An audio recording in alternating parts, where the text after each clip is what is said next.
ya. Jadi tolong disimak ya. Dan nanti ya kita akan melihat pertunjukan dari anak seni ya, pertunjukan drama ya.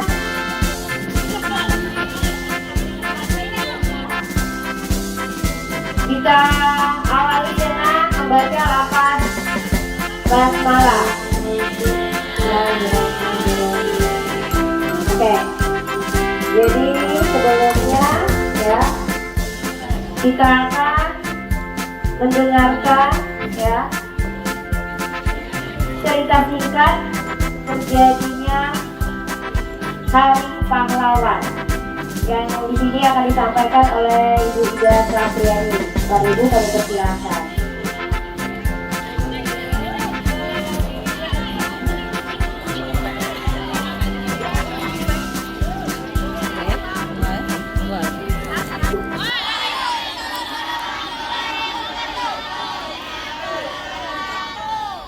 Selamat pagi anak-anak, salam sejahtera bagi kita semua.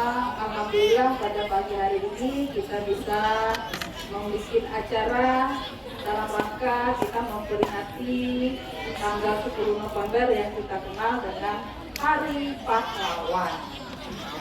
Jadi hari ini ada suatu peristiwa sejarah yang maha dahsyat bagi rakyat Indonesia yang nantinya kalian juga harus mengenang.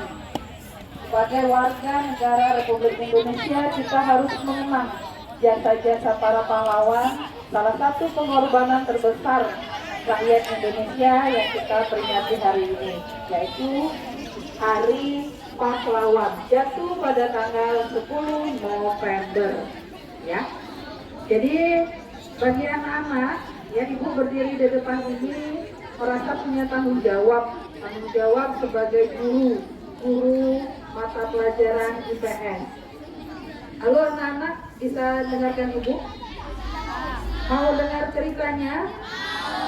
Cerita ini bukan sekedar cerita ini harus kita maknai. Maknanya sangat mendalam ya.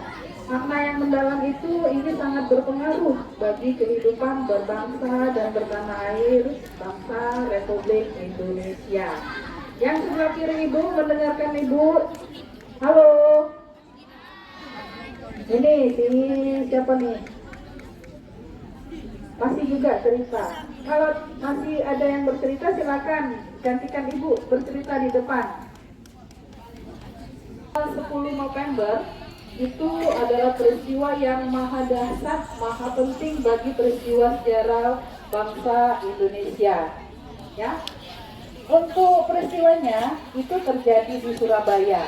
Ya, tanggal 10 itu, ya peristiwanya itu adalah kita berperang, rakyat Surabaya itu berperang melawan tentara sekutu. Nah, sekarang kita pelajari dulu, apa itu tentara sekutu? Tentara sekutu itu tentara gabungan, namanya sekutu. Sekutu sama dengan gabungan dari beberapa negara ya, yang memerangi tentara Jepang. Nah, kita kenal pada saat itu yang terakhir menjajah Republik Indonesia ini adalah tentara Jepang tahun 1945. Nah, karena Jepang ini berbu untuk melawan tentara Belanda. Tentara Jepang, itu ulangi, tentara Jepang. Nah, dalam kenyataannya perang itu dimenangkan oleh tentara sekutu. Jadi Jepang kalah terhadap bangsa sekutu. Nah, makanya pada tahun 1945 kita merebut kemerdekaan itu dari Jepang. Ya, dalam peristiwanya itu ada peristiwa janji Jepang bahwa kita ini akan diberikan setelah di kemudian hari akan diberikan kemerdekaan. Tapi nyatanya ya Jepang itu sudah terlanjur kalah oleh pihak sekutu. Nah, sehingga sekutu sebagai pemenang perang akan mengambil alih kekuasaannya dari bangsa Jepang di Indonesia. Ya, tapi tahun 1945 tentara sekutu itu belum juga datang ke Indonesia sebagai pemenang perang untuk menggantikan Jepang. Makanya kita mengambil alih atau Selatan, istilahnya itu vacuum of power. Apa itu vacuum of power? Tidak ada yang menguasai negara Indonesia pada saat itu. Maksudnya apa? Jepang yang tadinya menjajah Indonesia sudah kalah terhadap sekutu sebagai pemenang perang belum datang ke Indonesia. Makanya disebut dengan vacuum of power atau kekosongan kekuasaan. Nah, peristiwa itulah ya kesempatan bagi bangsa Indonesia untuk mengambil alih kemerdekaan Indonesia. Peristiwanya pada tanggal 17 Agustus kita menyatakan diri sebagai negara merdeka yang kita kenal dengan proklamasi. Ya, proklamasi. Nah, sehingga pada saat itu ya kita menyatakan diri sebagai negara merdeka, kita wajib mempertahankan kemerdekaan Indonesia dari bangsa manapun. Sudah di depan mata, ya, bangsa sekutu akan datang ke Indonesia dalam rangka mengambil alih kekuasaannya dari Jepang. Ya, tapi kita sudah menyatakan diri sebagai negara yang merdeka. Nah, secara serentak, secara beramai-ramai, rakyat Indonesia bertugas mempertahankan kemerdekaan Indonesia. Ya. Nah, salah satu daerah yang mempertahankan itu yang paling besar itu adalah pertempuran di Surabaya. Nah, ya. Jadi beberapa bulan kemudian akhirnya tentara sekutu itu datang ke Indonesia. Salah satunya adalah negara Inggris yang berkedudukan di Surabaya. Nah, jadi rakyat Surabaya mempertahankan kemerdekaan Indonesia itu yang mau diambil oleh bangsa sekutu. Dalam perlawanannya, salah seorang tentara, ya pimpinan tertinggi Inggris, tentara Inggris yang berkedudukan di Surabaya, mati. Apa mati? Meninggal, dibunuh oleh rakyat Indonesia, pejuang-pejuang Indonesia.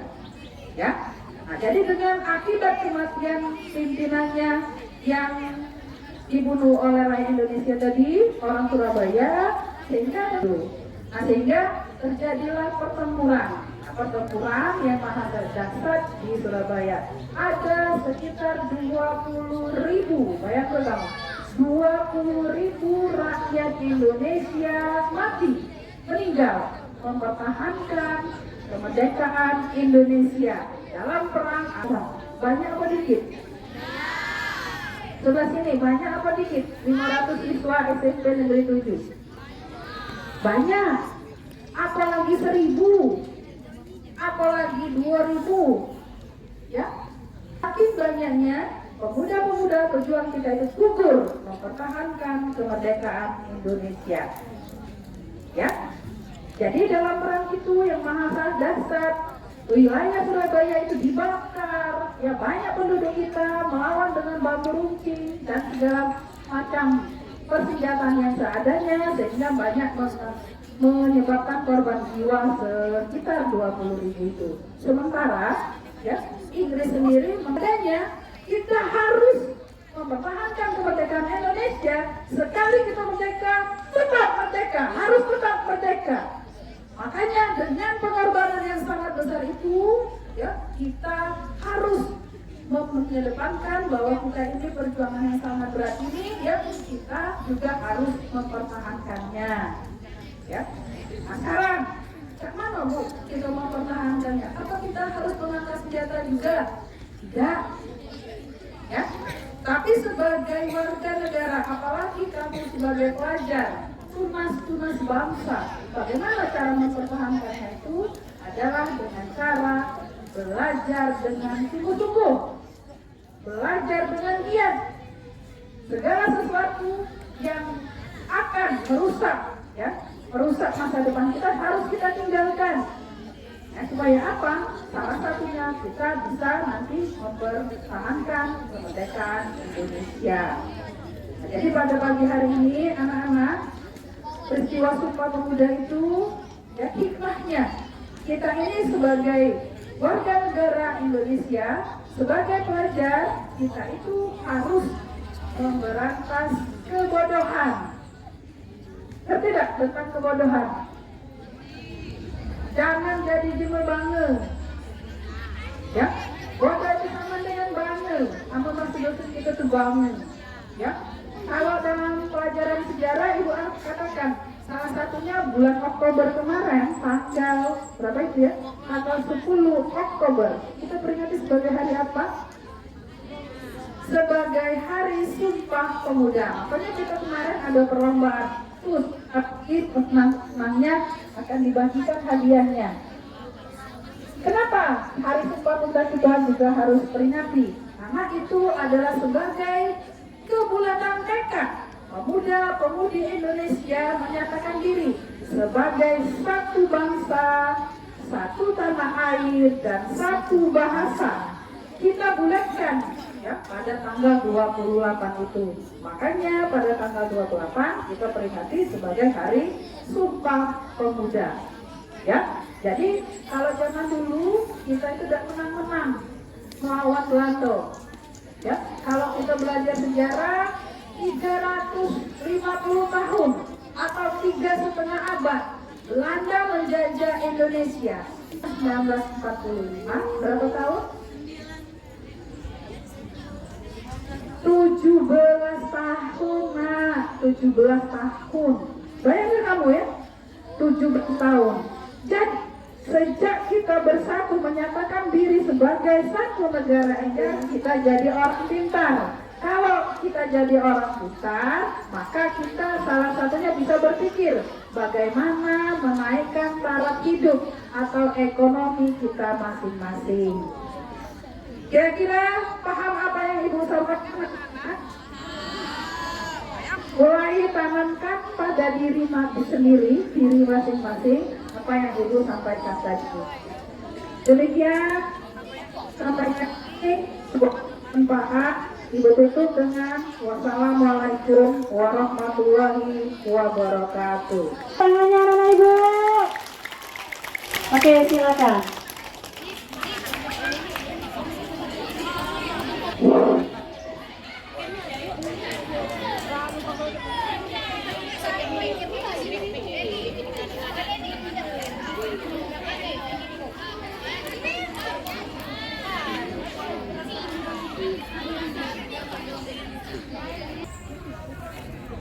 Kelas 74 yang berperan sebagai warga desa atau disebut juga dengan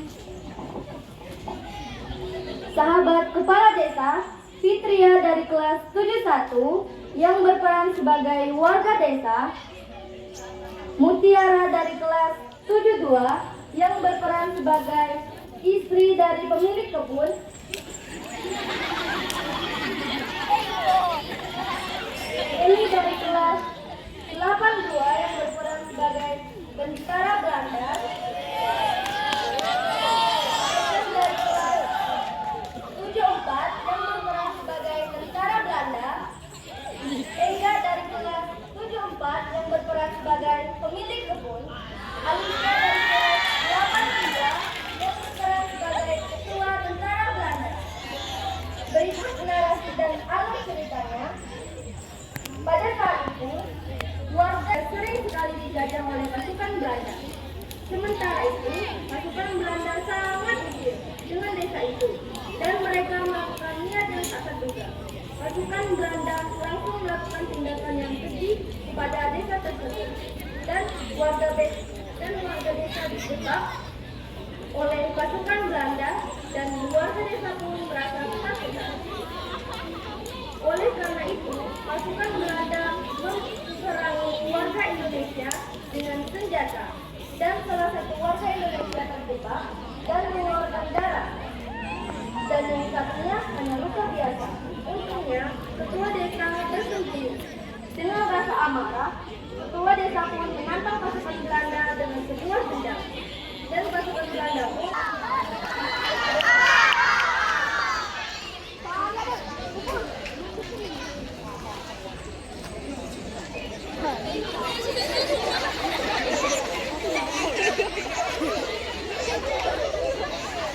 Turun.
Awas kalian, kami akan membahaskan dendam kami lebih dari ini. Tunggu ucapanmu, itu adalah hal yang mustahil.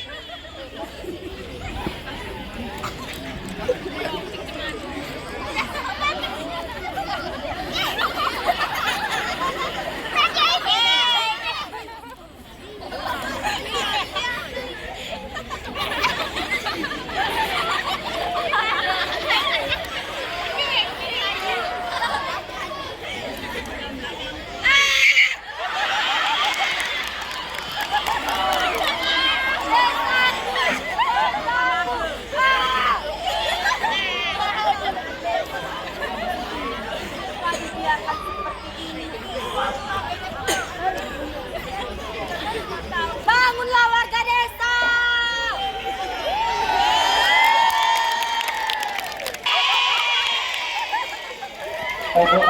Kami. 1, 2, 3.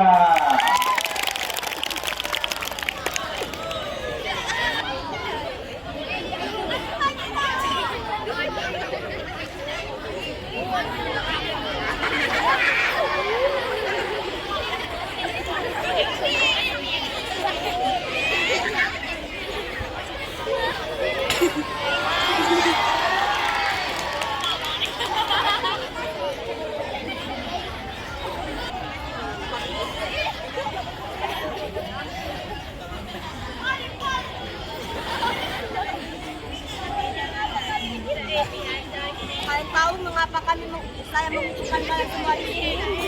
Saya mengumpulkan kalian semua di sini untuk membuat sebuah rundingan. Akan kunamakan rundingan ini sesuai dengan nilai Pancasila, yaitu Persatuan Indonesia. Tapi itu adalah hal yang mustahil. Mereka skala licik seperti kita.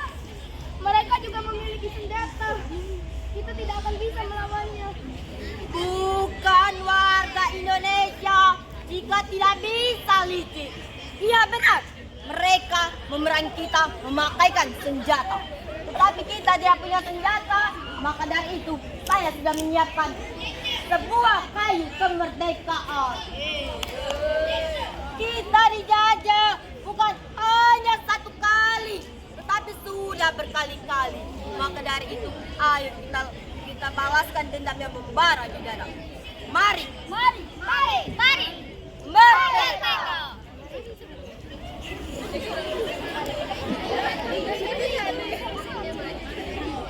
Ayo, kita ambil senjata masing-masing.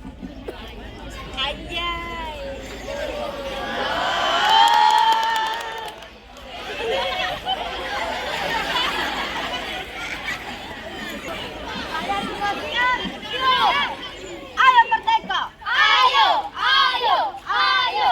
Ayo! Ayo! Ayo!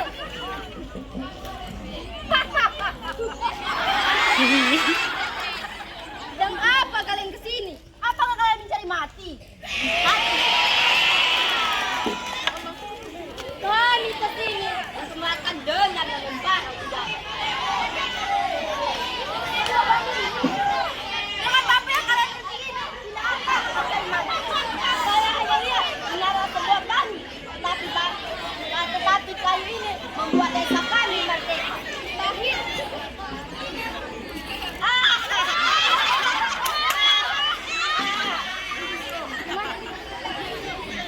Ada tertawa pistolnya tidak ada umpan.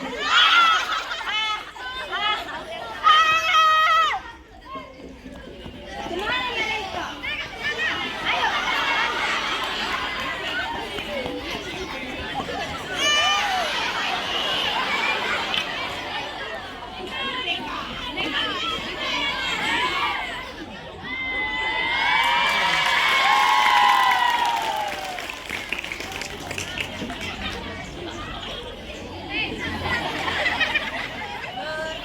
Berkibarlah bendera negeriku.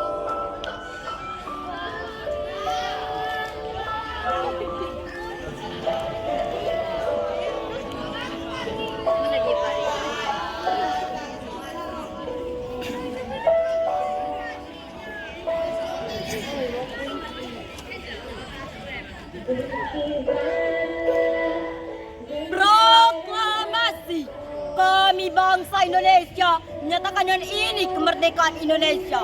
Hal-hal yang mengenai pemindahan kekuasaan dan lain-lain diselenggarakan dengan cara saksama dan dalam tempo yang sesingkat-singkatnya. Jakarta, 17 Agustus 1945, atas nama bangsa Indonesia, Soekarno-Hatta.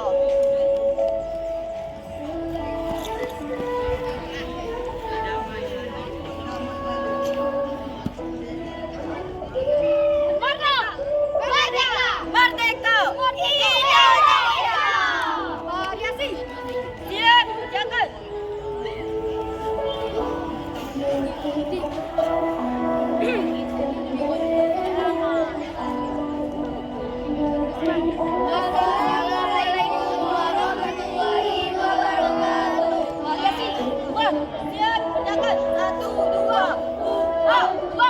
Siap, ambil peralatan masing-masing.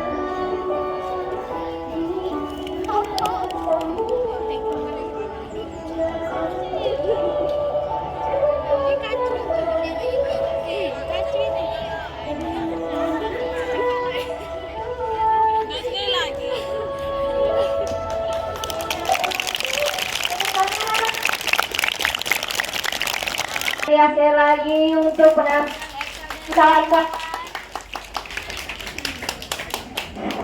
terhadap saya. Jika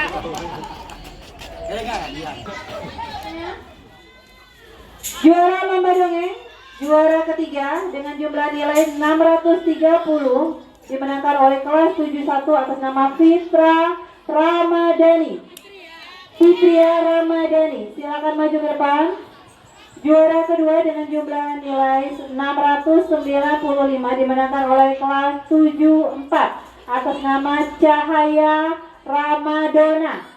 Dan juara pertama lomba dongeng dengan jumlah nilai 740 dimenangkan oleh kelas 82 atas nama Excel. Kasih tepuk tangan dulu Ibu. Satu lagi juara lomba majalah dinding. Juara ketiga dimenangkan oleh kelas 71.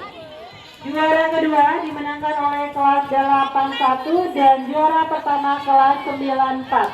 Perwakilan atau langsung 4 orang, Bu? Perwakilannya saja.